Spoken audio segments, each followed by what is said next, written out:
nice and healthy. We can always turn it up a little bit in post. Okay, now, take 2.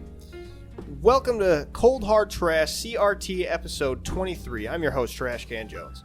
And I'm Breeeeeeeeeg, your fellow host. And we are again from, would you call this even an alternate location? At this point, we've kind of recorded here as many times as probably in my new place, so it's the same. It's kind of like... This is location number... This is the third location that we did record at. Is it? First one was my old place. Second one was yours, which is the regular. You're right. And then third was we did this place. And then fourth is your new place. Damn. We're fucking adulting all about over here. Moving around, getting new places. Yeah, we got our field kit for recording shit. Ah, that's wild. I didn't realize how much we moved around, how much life has passed already just in the life of this podcast. We're not even 25 episodes in. Yeah, well, 25 weeks, that's... Well, once we get to it's like 26 weeks, it's half of a year. Yep, yeah. It's crazy. It's crazy. It also seems like there's a low hum on your waveform, so I am turning you down. Oh, shit. Is XLR cable finally going to shit? No, speak directly into the mic. Directly into the mic. Okay, I have to give you a little bit more. But you see that? Yeah, it seems like it's a thicker line.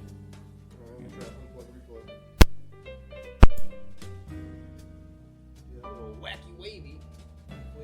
Inflatable arm flailing too, man. Giving you more gas. Yeah, it's still there. What is that? No clue. Hmm. Well, that's why they call you Buzzin' Jones. Yeah, I might have a slight buzz in this episode, because also with this alternate setup, I did forget the usual Focusrite Scarlett Duo that we use. I'm going to try unplugging you again. Go for it. That looks very interesting. It looks like a math class, what we just made right there. That's pretty sweet. Yep. Making some sweet parabolas. I don't think it helped much, though. Nope. Well. Oh, well. Well, we'll figure out if it actually sounds horrible on the playback. Maybe I can just do some noise cancellation or noise removal, something on it. Yeah, they got shit like that. Yeah, we'll see how it works. Like a threshold, but maybe just try and speak a little bit louder than... A little bit louder and just never stop. So you never hear the buzz. You just kind of only hear my voice. Just constantly keep it going. Perfect. You just keep jumping in whenever you can. Anyways, technical issues aside, even though we might edit that out, because, whatever. Nah, we'll keep most of it in. I'll try to do it again. All right, give it some justice. Yeah. Happy Election Day, everyone. This being the first episode of this recording session is scheduled to go out on Election Day, this upcoming Tuesday. Is it? This Tuesday is everybody supposed to go out and vote? Yeah. That's wild. So, if you don't like any of the candidates, I'd like to show up as a write-in. I don't know about you. I don't know. I feel like there's a lot of responsibility in actually like being the president of the United States, and I feel like I would just want it for the memes more than anything. Well, you just pass an executive order that you don't have to do stuff, and you can like stay up past 11 and drink Mountain Dew. Yeah. And eat cereal for dinner. That'd be pretty sweet. As president. Yeah, that'd be pretty sweet. They're like passing executive order, like, sir, you can just do that. Like, who says? Yeah, Trashcan Jones and Breeeeeeeeeg for president. This is the start of our campaign. Our at the very last moment. Yeah, no vice president. Yeah, write us in. We're both going to take it at the presidency seat. We're eliminating the vice presidency seat as well as the other 99.99% of government. All things are just going to go through us. If you need a new stop sign in your town in rural Alabama, guess what? Call us up. Send us an email. No calling, no emails. Just shoot us a text, I guess. Or write a letter. Snail mail. Yeah, just snail mail. We'll get around to it. Yeah, I didn't originally know that like this Tuesday was election day though, because I vote by mail, and I have voted by mail pretty much ever since COVID. I think I voted by mail once, but I doubt that I did it right. Not really big in the whole politics scene. I don't know. I think I because I got like the voter ballot in there. I don't think I put a stamp on the letter, and I also don't know if I did the return or the address right. I don't know if you had to put a return address on it. I didn't. No, they typically come in envelopes that have like return information on it. I went to a Dropbox, the city of Chicago thing. And I I got notification today that my ballot's been like collected and counted. I actually don't know if it's been counted yet, but I remember it's delivered. I think it was like my freshman or sophomore year in college. I remember I looked up just like where I could drop a ballot off around me. I don't remember a whole lot about it though. Well, we had there's quite a few old folk homes near the school, and one of them actually was a place to vote. So I went there. In local elections, my last place, I was literally 1 block away from a park where the building there, they were doing voting. It was like just for like one alderman and like a couple judges. So Nice. I Local just strolled on elections are over there. Very important. Yes. There were 2 canvassers, one from each side. And I was just like, I mean, I know who I'm voting for, so like I don't really need to get the spiel. Yeah, but, I'm good. Just give me the sticker. Yeah. I'll be going. But yeah, voting by mail is a nice excuse, especially, I mean, like in Chicago, it's a nice excuse to take a walk in October. Sure. To just a local park or wherever these drop boxes are. That's relative fair. to you. Especially if it's usually nice in October. We have gotten some cold days already, but we're not going to get any actual like, snow or anything probably until January. Mm-hmm. Knowing our weather cycles, we'll get a nice 55, 60 degree December 25th. I find, like, with global warming, at least how it feels in Chicago to me, is that it's not that, like, summer is much hotter and winter is, like, less cold, as it is that all of these seasons just feel like they happen later. Yeah, they're like, just shifted. Yeah, which is, I mean, it's definitely not a good thing. No. Definitely a sign of something. Which, perhaps. yeah, what that could mean, but We'll never know. in terms of how the weather has actually affected me, like, I don't think that, like, so far it has. Weather's affected me real piece of shit. Like in April in high school, I had to go shovel the fields for lacrosse practice because there was still snow on them. Real piece of shit that was. Thanks, Chicago. Damn, April in high school? That's Yeah. like 8 years ago. Yeah, it was 2015. We had to go shovel the fields, the whatever turf fields. Damn. It was like 6 inches of snow. It was the real bad snow. Wow, yeah, year. no, you're pissed about this. Yeah, it was because it was the really, really bad. I don't know. It wasn't the polar vortex because I think that was was it pre-COVID or post-COVID? It was pre. It was before the polar vortex because I remember that was like I had to drive into work for that. This was back in high school, like a really bad snowfall, and it's in April. Yeah, of all things, we had to go out to lacrosse practice, shovel the field, then we got to use it, and the next day the girls' softball team was using it and kicked us off. Fuck you, girls' softball team. That's when you get all your boys together and you shovel the snow back. Shovel the snow back onto the field. Yeah, they had the gall to complain that we were like fucking around while we were shoveling too, and it's like, yeah, we're shoveling the field. What are you gonna do? For free. This sucks. What else are we gonna do besides have a snowball fight or two? Go to hell. Yeah. Yeah, the polar vortex is an interesting thing because it's not like, you know what it is? No, I just remember it was like the record cold type thing, like we were about to die. So polar vortex is basically just something at the North Pole and the South Pole where, due to like the way that the Earth spins and stuff like that, a lot of cold air gets trapped at the poles in a vortex and it spins around the pole. I guess that makes sense. And that can be disrupted and cause big like pockets of Arctic polar air to be sent out into certain places. Maybe the vortex could end up becoming like really wavy. That's one thing, or like different pockets being sent out. And then so that's what, when we're dealing with a polar vortex cold front, that's what it is. It's air all the way from the polar vortex up north getting shot out and reaching us. So does that mean like the further you go up north, the worse it is? Because it's like kind of wearing off as it goes and spreads farther? No, it's in a vortex. It's like pretty, like apparently it's like a decently hard line in between the polar air and the non-polar air. Okay. Dang. Typically. That's wild. That's why it's an issue when it. I did not know that. I just figured it was something of like, because they always say like Illinois, especially, is due for a lot of like the warm winds coming up from the Gulf of Mexico and the cold winds coming down from the lakes. They get a lot of weather shifts drastically and things like that because of all the, that kind of swirling. I figured it was something to do with that. Like maybe all the colds were just gathering up their soldiers, waiting for the big attack and then take out the heat. I like that. What's the word? It's not humanization, but like personification of the cold air. Yeah, the weather. Yeah, it's much more fun to think of it that way. Yeah. The weather's out there fighting its battles. I'm going to show you a thundercloud with an angry face. You're going to go ballistic for it. That's so fun, though. That's one of my favorite Pixar animations of, like, the clouds that are the ones that, like, make babies for the storks. And the storks have to go and deliver them off. And it's about, like, just the one cloud that has to make, like, crocodile babies and porcupine babies. That, like, the stork always gets the shit kicked out of him when he tries to deliver. But That's cute. Yeah, it's really fun. Eventually, the stork goes to another cloud to get, like, it's seeming like to get another baby because he's fed up with working with that cloud. Then it turns out he's just getting, like, football pads. Because he wants to keep working with him, he just doesn't want to keep getting murdered. It's just a really cute story. All the clouds, like, just being like, boop, boop, they make little puppies and little kittens and everything. But somebody's got to make the baby crocodiles and the baby porcupines. Mm-hmm. And the baby hedgehogs and whatever. I don't think I've seen that, but yeah, that's cute. Yeah, it's a nice one. I forget exactly what it was called. It might just be Up in the Clouds or Cloudy or something like that. They like to have kind of artsy names. Cloudy with a... And then they couldn't keep going because that would be a... Cloudy with a copyright. Yeah. Isn't that also a Disney movie, though? That's Dreamworks, I believe. Oh.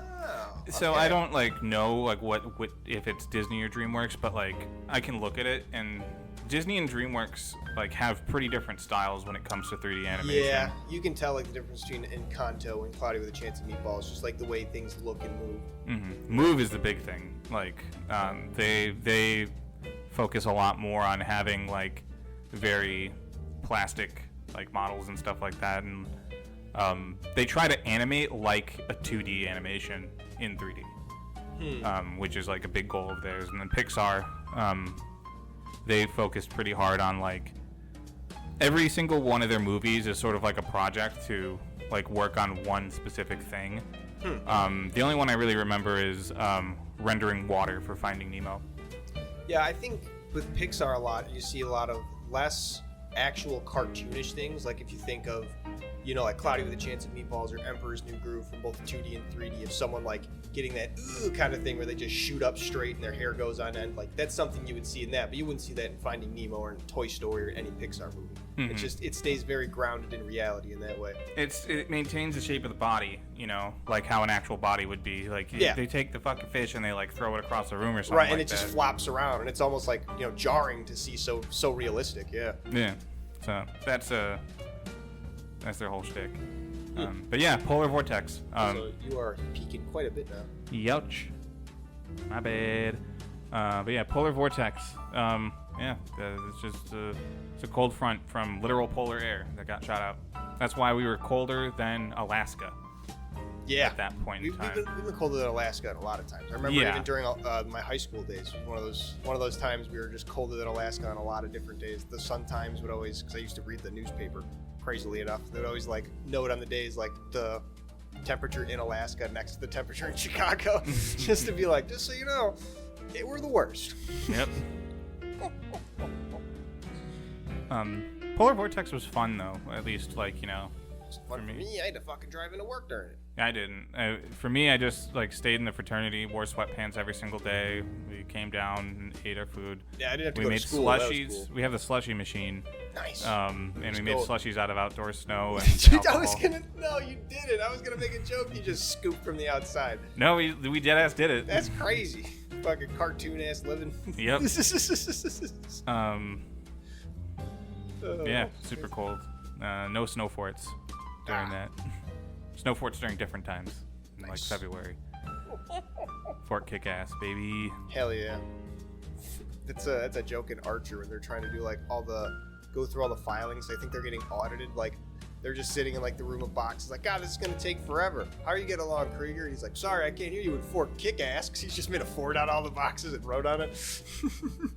What we would do is in like February there was a thing called maybe like late January preview weekend, where, you know, high schoolers would come, they'd like stay with students, and then they'd like there's like preview weekend and like scholarship weekend. I recall.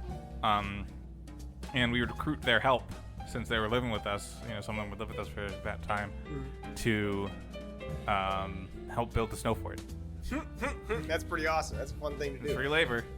Yeah, and they probably had a joy doing it. Like, yeah, it's fun to do. Visit a college, build a snow fort, hell yeah. There's that one time that we there was a bucket with a little bit of ice in the bottom of it, and then that froze into a ice disc, and so we had a window. That's pretty sweet. Yeah, I mean, it was pretty opaque. You couldn't really see through it. Right. I think I punched it out at one point just because it looked so fucking satisfying. Like, you see that, like... Did your fist go through it, or did the whole thing pop out? My fish went through it. Nice. Because that's awesome. It's like just a piece of ice, and you just go, bah! Pretty sweet. Yeah, I like doing that in my car windows whenever they freeze over. You just roll it down, you just punch through it. Mm-hmm. Pretty fun. Plenty of videos of that on the internet where, you know, people get to pretend to be really mad and go, bah! And then that one video of a guy that actually just punched a window out. Yeah, it was pretty funny. Yeah. He just got rower, he punched the window out, and then left. And then after that, he figured that he's won this altercation against a Honda. Yeah. I mean, if you don't get caught, like, yeah, I mean, you successfully did damage to their property. You win. Yeah. You know? Yeah. What are they going to do about it? Yeah, come find me. Yeah, come find you, punch your window out, make it even. I guess, yeah, yin yang. Keep both of your insurance companies would be pissed. Probably wouldn't give you a cent if you did that. Yeah, no, they'd probably void your claim. You're like, no, don't worry, I got his window back though. It's like, what? Yeah, no, so it should be even now. You guys don't have to worry about too much. You're right, we don't. Goodbye. Just drop his ass right now. Well, I'd like to take this time to bring up my favorite recurring segment of this podcast. I don't know if we have a ditty for it yet, but it's time for crimes that he did not commit. Oh, joy. These are crimes that Breg here has not committed, has no intention of committing. I don't even know if he's even thought of committing. There's no way that he could even commit these crimes. It's impossible. Starts with ovens. It's impossible. It always starts with ovens. It's my note page. I honestly, it's kind of bad for the segment because I did consider ovens at one point. That was a crime. You had an oven-related crime? I've committed oven before. Grand Theft Oven or just regular oven? Just oven. Just oven.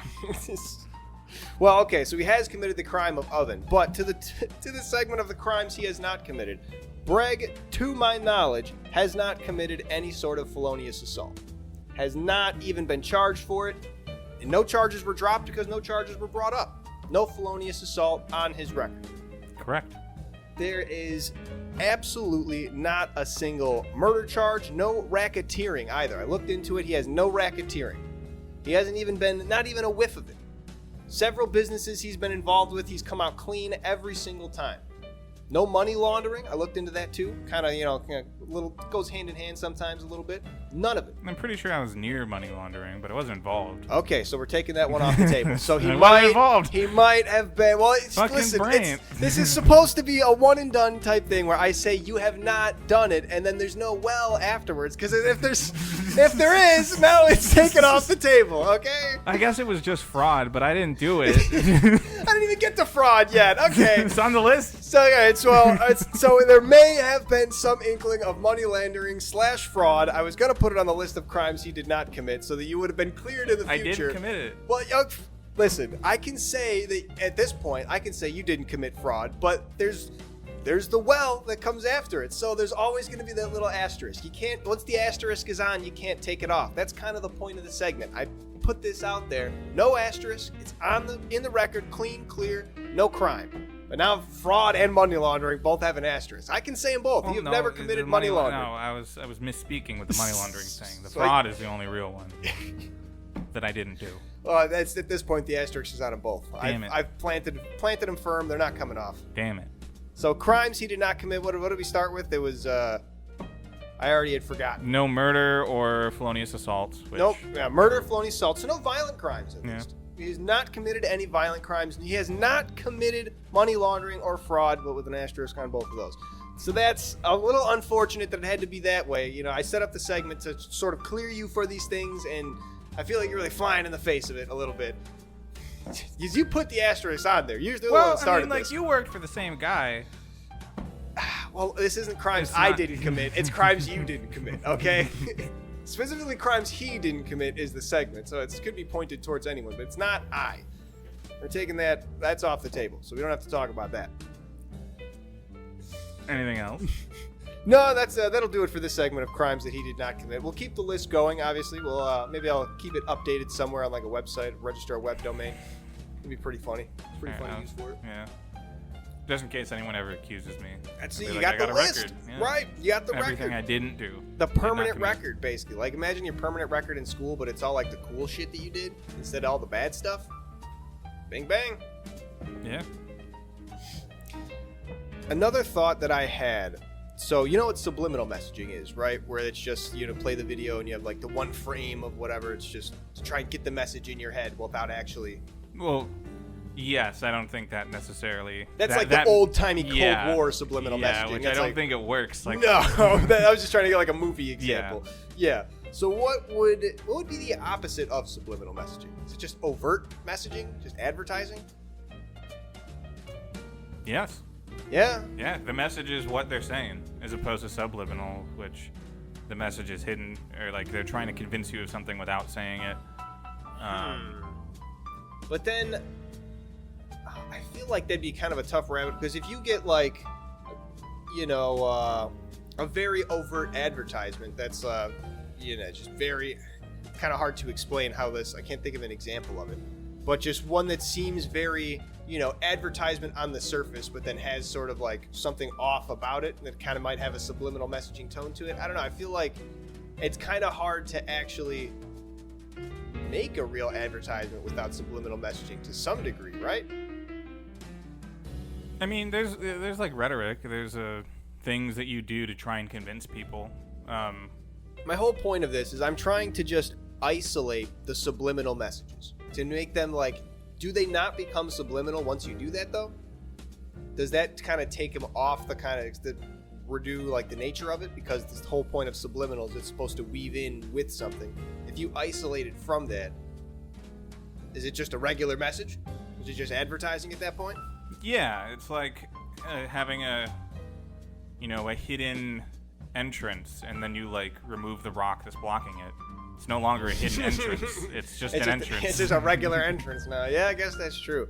I had a weird kind of thought that I was trying to like wrap around to make whole, to where I wanted to make songs with subliminal messagings, but then I just wanted to flip that on its head. So what if I made songs just with overt messagings? But I wanted to do it like of things that people would think are subliminal messages, like tinfoil hat people would think are subliminally getting put out through advertisements and whatnot, like the craziest whatever theories out there. But I want to make those the forefront of whatever like music or like art that I'm making. Be like, yeah, this is the way the world is. The thing that the way that I would approach this is that you use those things that are typically subliminal messages and you put them at the forefront, so there's space in the back again for subliminal messages that are just regular normal shit. Heartbreak sucks is the secret message of this song called "The Government Wants to Eat My Dog." That's it. That's the key that I was missing. So you don't isolate it completely. You have to keep both the subliminal and the real message. You just flip the mix of it. Exactly. I got it. That's hilarious. All right, we got to work on this. We got to figure out some of the craziest like subliminal messaging theories and see if we can like try to put to paper some ideas for it. I mean, we could start with like like flat Earth and shit like that, Yeah, but flat Earth I feel like that's not even like a subliminal message. That's the point where it's got like Facebook groups, people being like, no, this is like people campaigning for it. I'm talking about I want to find where like people are in the bottom of a Facebook message of like Nestle or like the girl with Monster Energy, the perfect one of like the 666, put it up, devil's laughing. Shit like that. Like I want to find shit like that where people are just off the wall. Like this is 100% Satan's in the monster cans. Mm-hmm. We should make an energy drink company that's all about like Satan imagery and stuff like that, and then we like turn the can over and it's like Jesus smiting down the devil or something like that. It's secretly Christian. That'd be pretty funny too. Although I feel like, is there already things of like secretly subliminal Christian messages in things?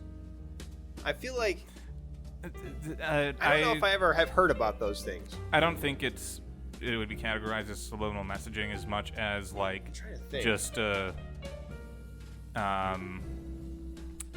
what's the term for all these Abrahamic religion like being central to American identity in the first place, where like I mean you just sort of like throw something in there, and it's just so happens to be part of Christianity, right? Teaching, but it's just.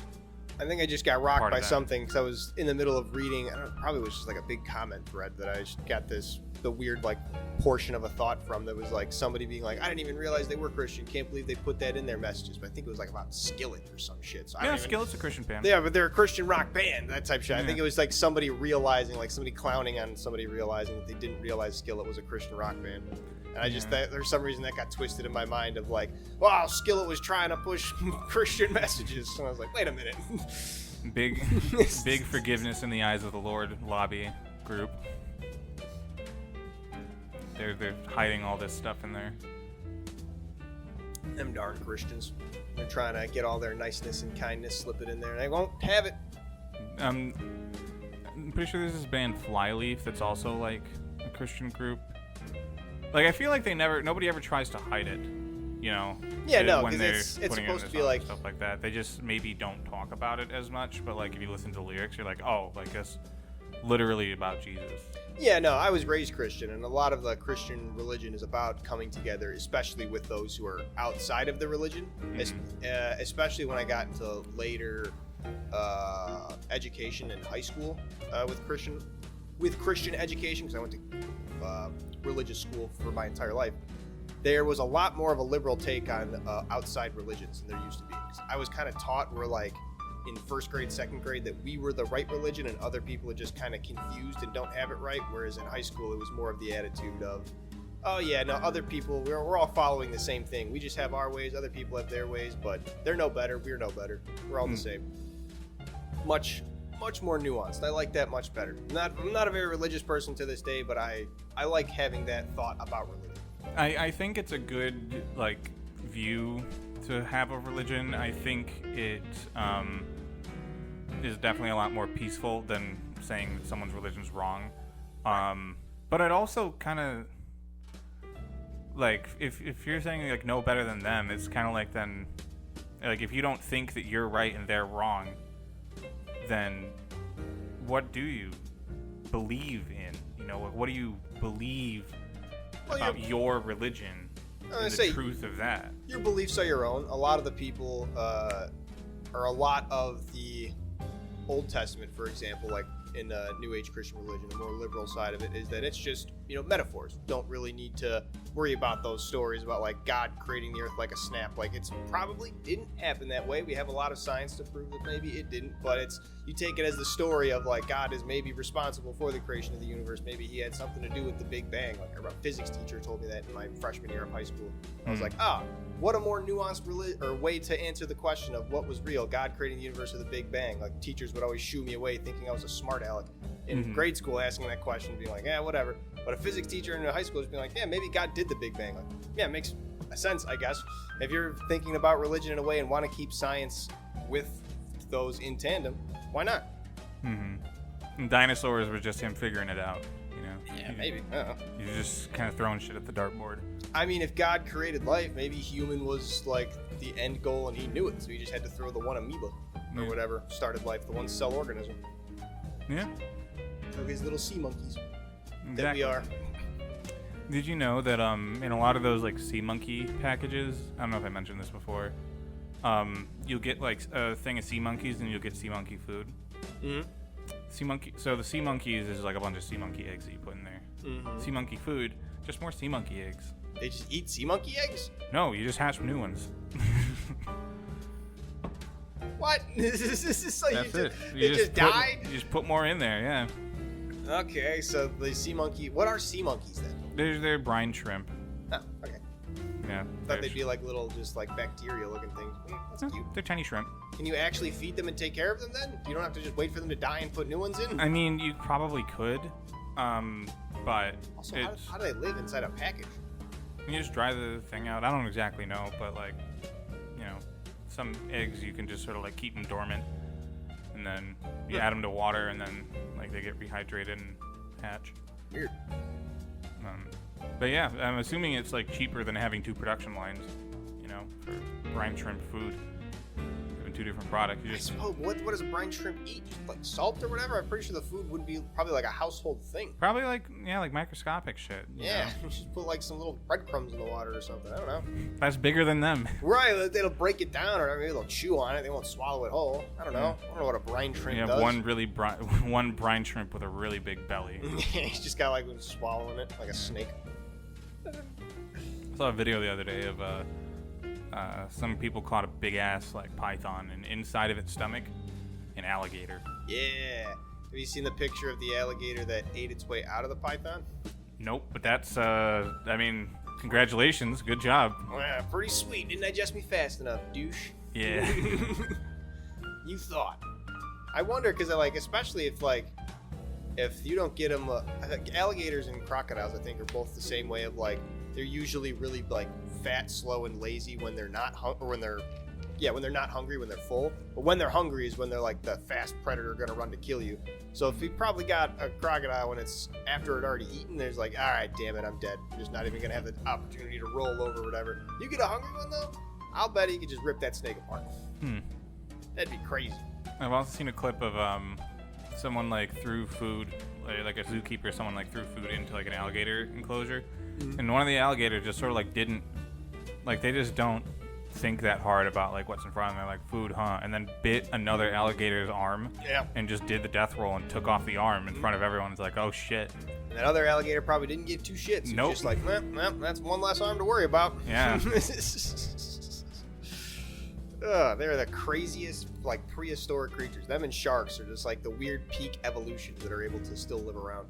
Mm-hmm. I guess turtles too. Turtles probably haven't evolved in a while. Yeah, I mean we still got big ones too. Yeah. You know? They've been around for 100 years, and their ancestors were probably just the same looking ones. Yeah, I can imagine that makes evolving slower because it just takes more time to iterate. That one, I forget what his name is, Lonely George, one of the oldest tortoises. He's gonna have a kid that literally comes out as a ninja turtle. Oh, the evolution all at once. He just Eating pizza. just eating pizza, dancing to Christina Aguilera. Hell yeah. Or is that Christina Aguilera's Hollaback Girl? I think that was in the movie. I forget what joke they did in the TMNT movie, but it's they're dancing to some 90s pop song, and as kids, and Splinter's oh, they can't go out yet, they're too cringy. Basically. Well, I don't remember that part. I don't think I've actually. Which TMNT movie are you talking about? The first one of the reboot series with Megan Fox. Were they CGI or? Yeah.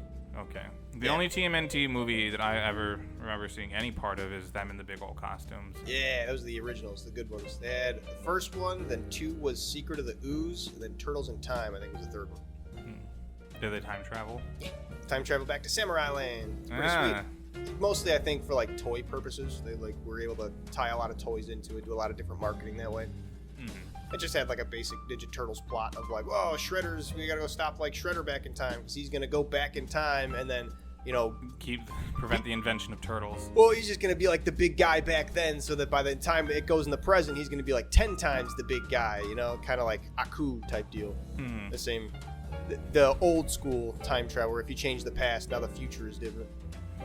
Yeah, I liked how that new Samurai Jack series sort of wrapped up. I don't like how it. I was gonna say I liked it. I hated the way it wrapped up specifically. I mean, it's just oh wait, shit! You were trying to transform this girl into a version of Aku and has all of Aku's powers, including time travel. Not really. Let's just go. Let's just go back. I mean, fix it. Once you go back in time, maybe there could have been a better fight. But I mean, I just don't like the whole fact of oh, now that Aku's gone, Ashi has to be gone too. You were still a human, and this is a whole thing of a one continuous time loop. Just because the past changed, I guess there were the universe where because the past changed, the future did change. But nowadays, time travel, especially with that Avengers movie, people kind of have a different understanding of it. I mean, I don't know what's correct. I guess it's fine that Ashi doesn't get to exist, but then also Jack's memories of that.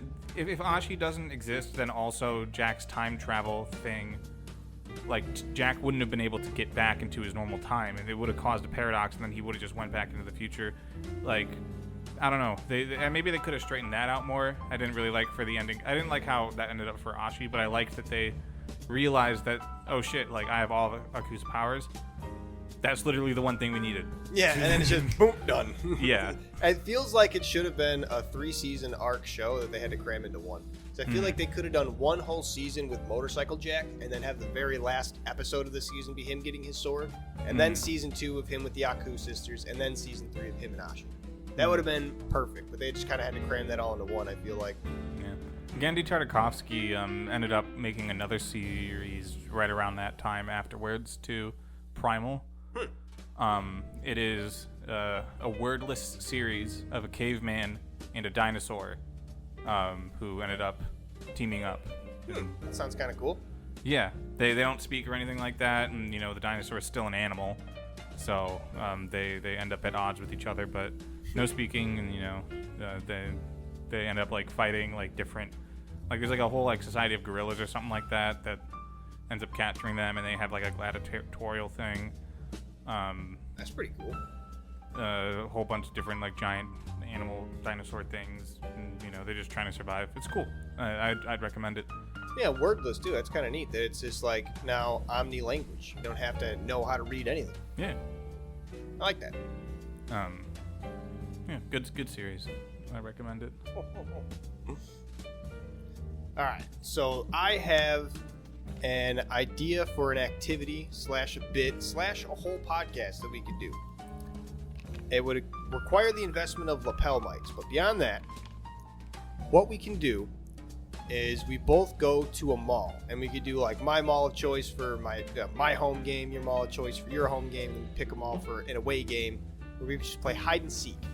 And the whole thing of it is that one person is like, we can even do it like an assassin way, where one person has to find the other. They have to like remain kind of unseen from each other, blend in and out of crowds, and we're just kind of talking to each other while that's going on. And we maybe, we can do different things of like, like just say, oh, I might have just seen you, just to try to throw us off and get like the whole paranoia going.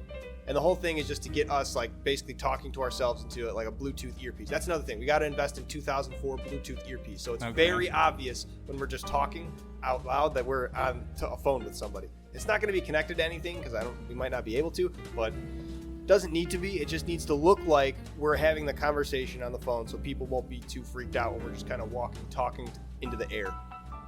And we walk around, try to find each other, and then once we do, I don't know. Well, winner has to buy Auntie Anne's or something. Yeah, fight to the death. then the real fight begins. One episode. I don't know. I feel like it'd just be an interesting idea to see how well we can try and like blend in and out of crowds, especially when we're trying to like talk on a phone call. Essentially, be interesting. And we could do lapel mics to just record our audio locally, but then like be in a Discord call on our phones or something with earpieces in. This sounds to me akin to that one Assassin's Creed multiplayer online mode. Yeah, where you'd be hunting each other and you'd be hiding in crowds and shit like that. Right, and you could pick disguises for like blending into different like NPCs. Yeah, that kind of same thing. Or like a Hitman assassination thing. Yeah, I was thinking about that too. The thing where you gotta like put like a paper clip on someone's right. We could just do that with like that. Like a red sticker dot or something. And if we get that on there, like if the assassin gets them within 20 minutes, then the person who gets assassinated, they have to buy Auntie Anne's. Yeah. Why don't we just like use rifles? Just use straight air rifles. So we'll make sure to spray paint the ends black too. Yeah, sure.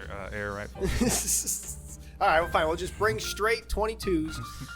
I don't know why we're trying to stop at 22. We can bring any kind of rifle we want in there. It'll just probably be a problem with the police and everybody who comes in afterwards to stop us. Not if we play it right.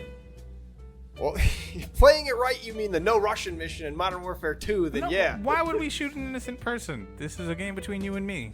Because eventually the innocent people are going to start shooting at us if we don't put the guns down. You like hide it. You just put it under your shirt. And have like a barrel sticking out here, and then you just like, I don't know. And just fire it once and lose your ear. Just completely go deaf. Well, I mean, you take it out of your shirt before firing it. And they're still running into the problem of police descending upon us, and also you're just gonna murder me? That's what you're planning on? You just want to shoot me with a gun? Or you could murder me, like... if you win, are you saying you're not confident? Well, see, that's the okay. I like the idea, but I have one problem.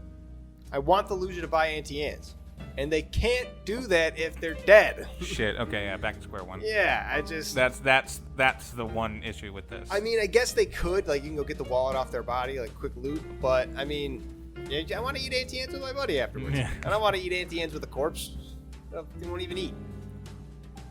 Okay.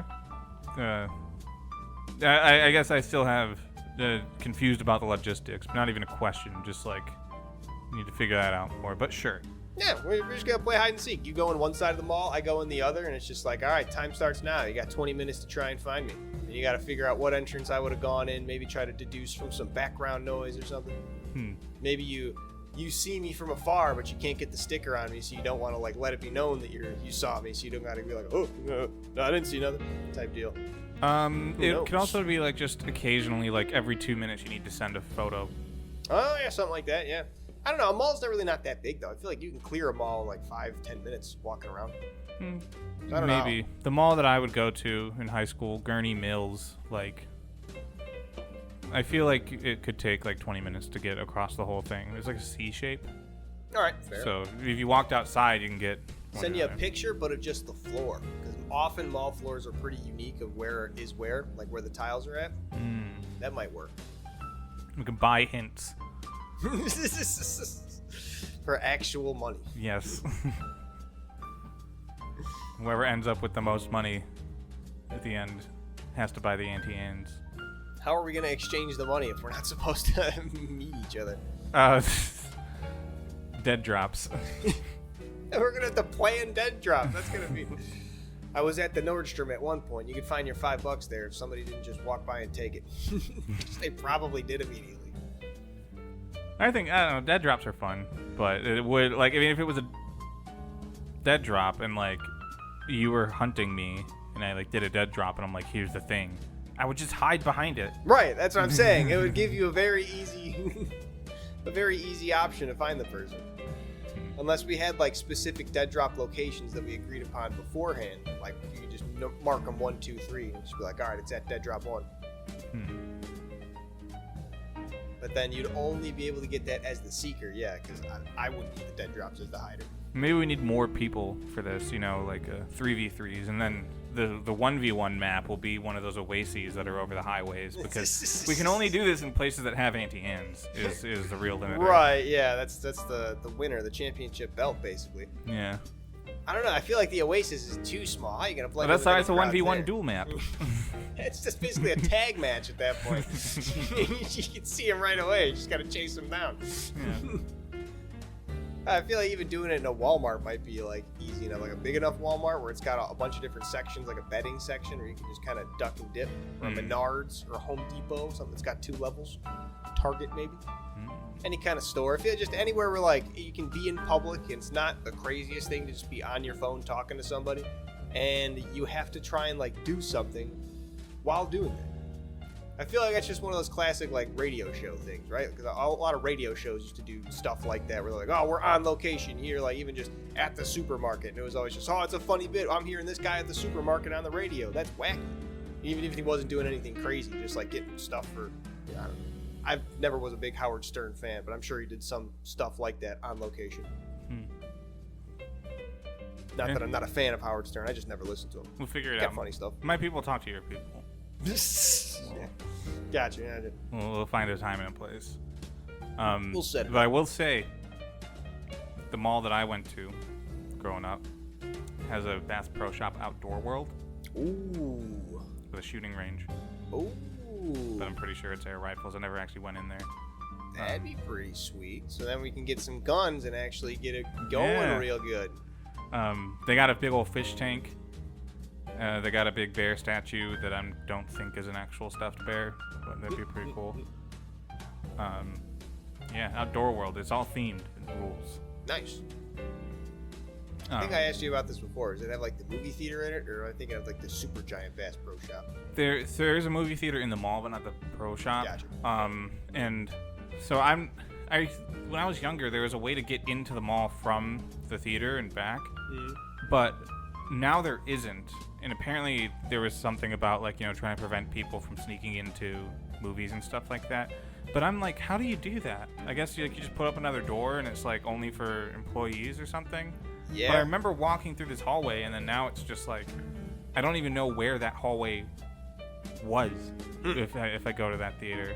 Wonder if they just built a wall there. So is the only way to get in the movie theater then, if you're in the mall, to go outside than into the theater? Yeah. Damn. And it's not very far. Yeah, I figure it's still connected, but that's weird. You figure you just have the ticket taker at the line, then you can just stop people from jumping the stile. Maybe get a bouncer if you really need it. Also, I kind of like this idea better if we were to just like go to an amusement park, and that mall is just next to Six Flags. Well, so we're working an amusement park too. Amusement park might be even tougher though. Those are huge and lots of crowds. Yeah, but there's more iconic spaces to it. True. Like it's a theme park. It's got like different areas. It's got like Old America. It's got Yukon territory. How does this help for hide and seek? Well, I mean, when we're giving information to each other, using context clues, you find out like which region. True. We could do like we could go to Six Flags, right? And then do like a little flash pass thing where you get to like schedule to go on your rides, and while we're waiting for the schedule is when we do the hide and seek games. We can do like best 2 out of 3s, but limit it to whatever ride we're going on's world. And if you don't find me before the flash pass, or if I don't find you before the flash pass rings us, then bada bing, bada boom. You lose. Though we're gonna have to take lapel mics probably. No, they have lockers before every roller coaster, don't they? Before a lot of them. Yeah, we're just gonna have to spend a shitload on lockers. Fucking putting our mics and stuff in there every time. Not taking a mic pack on a roller coaster. That'll be a nightmare. A brick in your pocket while you're going around. Nah, I'll be fine. I don't know what's in lithium-ion batteries, but I feel like maybe exposing them to G-forces probably is not the best thing for you. I mean, I've definitely went on a roller coaster with a phone. Like your phone and stuff, sure, but like I feel like a mic pack is just basically a big battery. Although you can use like double A's though on it. Yeah, that's true. The mic packs I've used before have been double A's also. I've used both. Okay, maybe it wouldn't be too bad then. You just have to keep that brick in the pocket. Well, if I have a fanny pack too, I wouldn't have to let me on the ride with my fanny pack. I think they do that. Maybe not on certain rides. Like there's the Superman ride. Yeah, that might be a little rough because you're hanging. The one roller coaster that I thought like finally like wow, like I'm going on roller coasters and I'm not afraid anymore was a Raging Bull. Yeah, the big one does that fake drop at the top like just kidding. Yep, that's a good one. See ya. They have the steepest wooden coaster in the world at that Six Flags. Oh yeah, that has I think it's a Goliath. Yeah, I went there right after it opened, but the line was literally like a 5-hour line. So I was like, Jesus, no. But it's how it's like it has a 100-degree drop or something like that. It goes into the negatives. It's like it goes down. You're like going right, straight down, and then it dips even further in. Yeah. But that's sort of near the bottom, and then it like shoots you out. That's a wild amount of G-forces to experience. You're probably getting pulled out at that point, right? Because it'd be like down and kind of like this way. While for a moment. Yeah, so you'd be kind of ooh. That's really sending your like guts around in a circle. I remember there's V2. Yeah, the little spins up back one side. And forth. That was one of the last roller coasters that I actually ended up trying because when I was younger, I would play Roller Coaster Tycoon 2, and I'd always use that sort of like base model of a ride to launch people out of the end. Yeah, just blow them up. Yeah. So I felt some type of karma would have been coming for me, but not the case. That was fine. V2's kind of a letdown after the Raging Bull. I feel like you really got to pace yourself. Like you got to go almost like maybe Demon, Viper, American Eagle, then Raging Bull. Because Raging Bull just has so many big drops to where everything else kind of doesn't really pale in comparison, but it just doesn't give you the same feeling to where you're just like, yeah, well, I mean, you got to ramp it up. I kind of think American Eagle's not as high on that because that doesn't even have loops or anything, right? No, but it's just got a lot of big dips and turns. Yeah. And it's wooden. Demon is, I think, the one that goes upside down a lot, and then Viper is just a standard. The Demon one. has like loops. Yeah, there's a loop-to-loops. Viper goes underground. I think that's the one. There's like the flames underground you go up on. There's the Batman ride. Batman's fun, although that's the one you're standing up in, right? It's not too bad.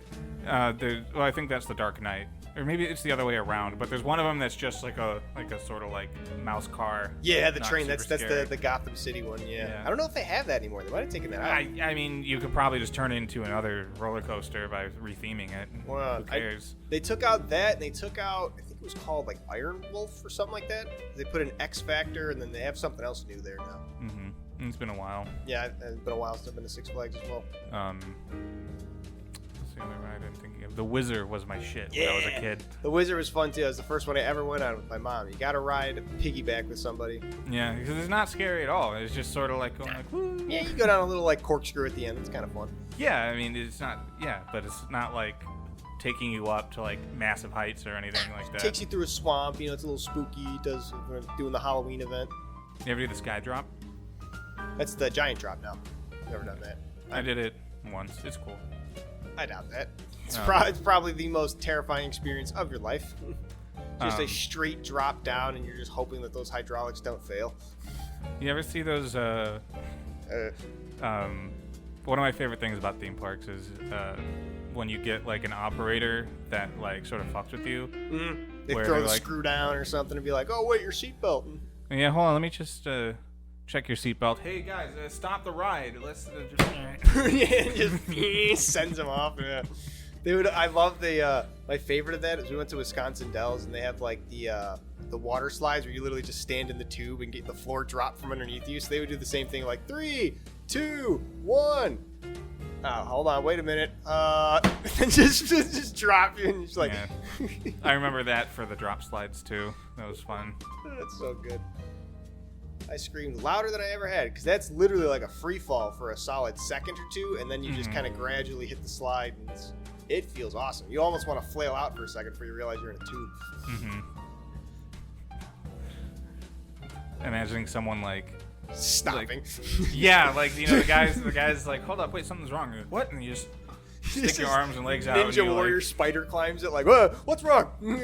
Nothing. Okay. The floor came out. Is that supposed to happen? Yeah. The one thing I can't do in terms of rides, I used to be able to when I was really young, but like by the time I was like 14, 15, I just really couldn't, is things that swing back and forth. Really? Like the Pharaoh's Fury and the boat swing? Boat swing caused me to vomit. Really? Yeah. The thing is, I learned these at like a state fair.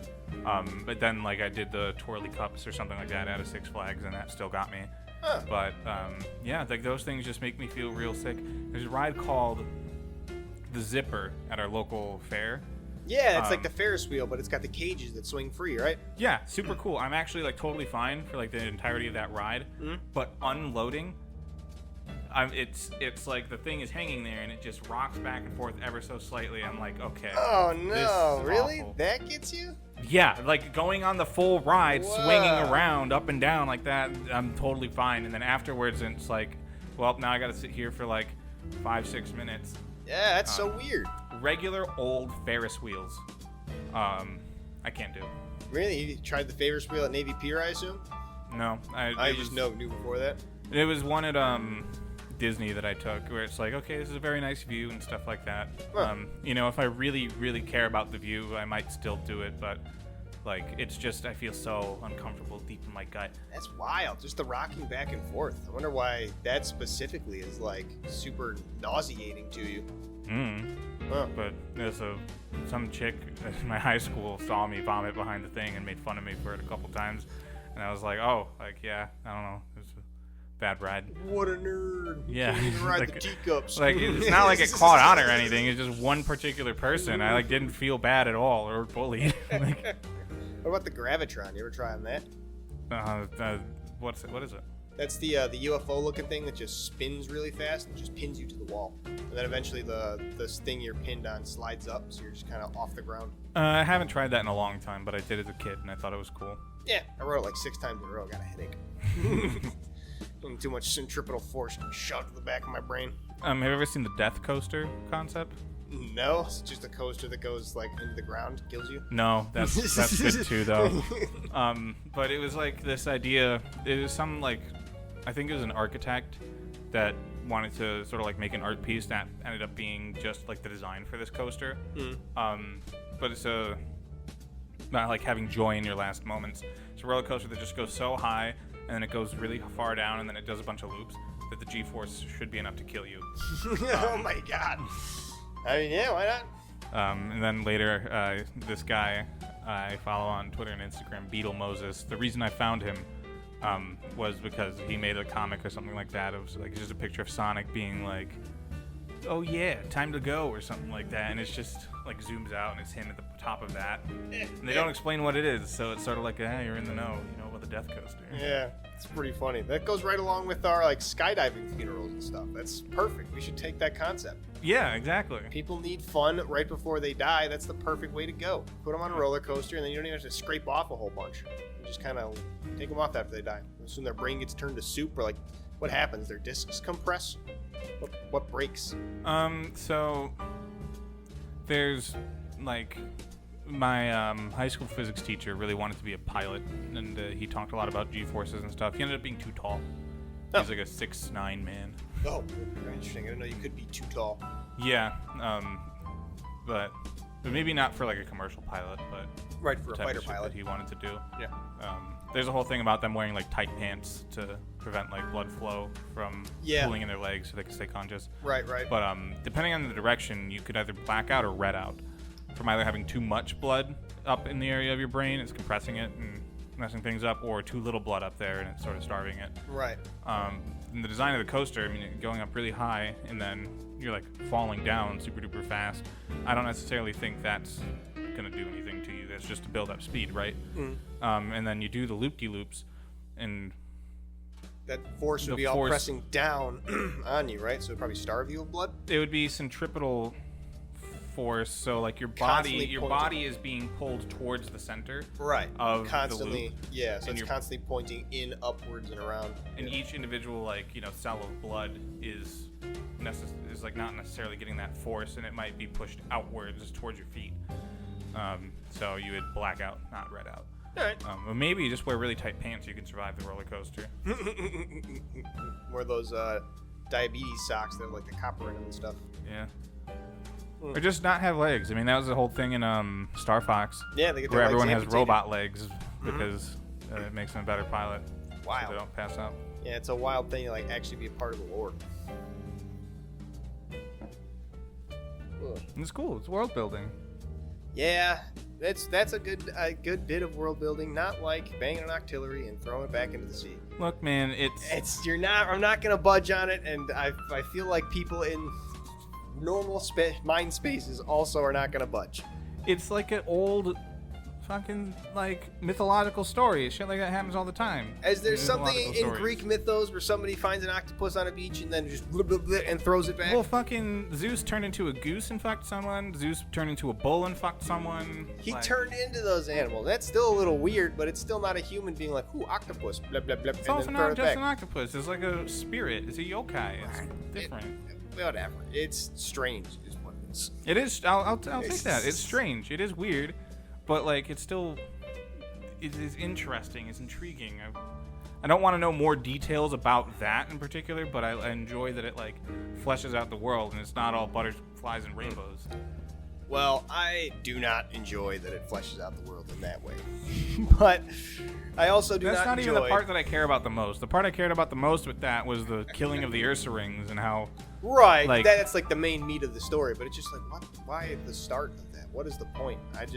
There's also like... I guess just going back to that, the way that those were constructed and stuff like that, there are multiple versions of those stories, some of those stories, with just different Pokemon swapped in. So there is that thing and it says Octillery. There's another one, it's the same exact story, but instead it's a Lapras at the beginning. And then it's a bigger Pokemon. Well, it's not about it's obvious that it's not about like one particular Pokemon's mythology or anything like that. It's about just swapping guys in Pokemon. Banging Pokemon. They don't care what they're banging. It could be an Octillery, for it like could be legitimate a Lapras. Stories. They're just banging. And there's the whole Typhlosion one, which was the most controversial, but it has a same exact version of the same story, but it's with Piloswine instead. So and there was one cute one though.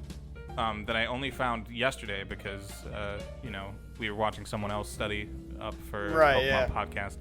But there's a cute one. It's just about, like, 2 bug Pokemon, and then one of them disappears, and he gets all sad that his friend's missing, and then he finds out it evolved, and that gave him so much joy that he evolved. No. And they both were able to fly, and so they were flying together, and they're still best friends. Neat. Very cute. Written in a very similar way. That's fine. That's a fine story. There's no banging. No banging. Nobody's banging them bugs. And that's where it's going to stay. The Tauros story was really cool, where it's like kill a Tauros and then you cut off its horns and you like say a prayer and throw the horns to the sky or something like that. And it's like make sure you always give respect and like say your prayers and stuff after like hunting like this. Right. And then it ends up with the grandfather being like, all women are half Tauros, and if you don't cut off their horns, they transform into Tauros after like this kid comes home and all his house is ransacked and there's hoof prints everywhere. What? So women have horns then? If you don't remove them, they turn into Tauros? It's just a mythology thing. It's not like... I'm done trying to wrap my head around this. It's time to wrap up for this episode. So thank you for listening to episode 23 of Cold Hard Trash CRT. If you like this, please be sure to share it with anybody that would also like podcasts. Just start yelling about it, and you don't even have to go outside. Just yell inside your house that it's a great podcast. I'll hear it. I'm sure. Yeah, each episode comes with malware. It comes with spyware. Yeah, no, we're listening. Don't worry. Yeah. Bye-bye. Peace out.